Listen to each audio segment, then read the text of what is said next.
It doesn't surprise me that you have an interest in socially responsible investing. It's the fastest growing area of investment right now, about twice the pace of quote conventional investments. A lot of people are interested because a lot of people are getting very concerned with our planet. A lot of people are getting tired of major issues like pollution and the impact of big tobacco on our children. Wars, global warming is maybe the biggest issue that's developed recently. But a whole raft of things are getting into people's thinking about, what kind of a planet do we want here? And I've been involved in socially responsible investing, what we commonly call SRI, for about 20 years now. But I've been involved in concerns about the environment and energy for maybe 30 or 40, starting with my background in energy conservation and solar energy and so on. And that's led me to where I am today. But the other piece that's led me to where I am today is financial planning. It's great to talk about investing socially. But if we don't know where we're going financially or how our investments are going to fit in, that can end up really sabotaging what we're investing, our whole purpose for wanting to make a difference. So the first thing is to find out where you are now financially and then where you want to be. And where you want to be can include things like your retirement, if you have children, for educating your children.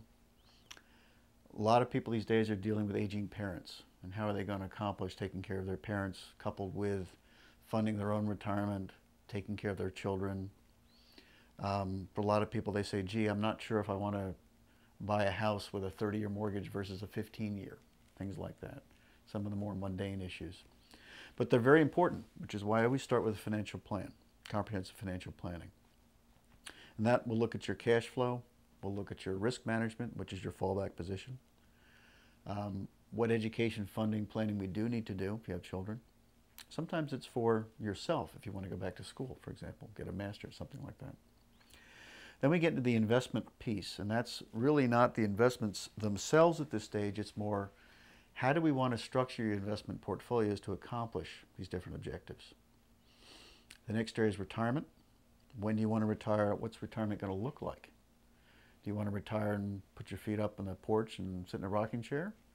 Or is it more like, no, I think I'm done working in the corporate world. I want to now go do something with photography or with nature or something you've always wanted to pursue in your life. So is there a way that we can help you get to that sooner, maybe rather than later?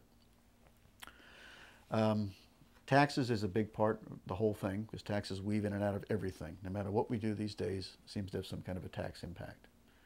So part of the planning process is to see what financial impacts we're going to be able to head off and manage better for you. The last area is estate planning, which probably sounds kind of far from the future right now. But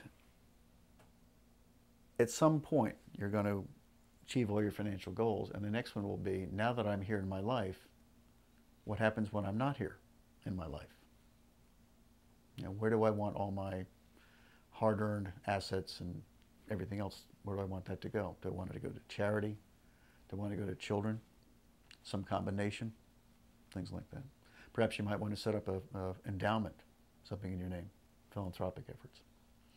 So these are all the different things we'll look at in financial planning.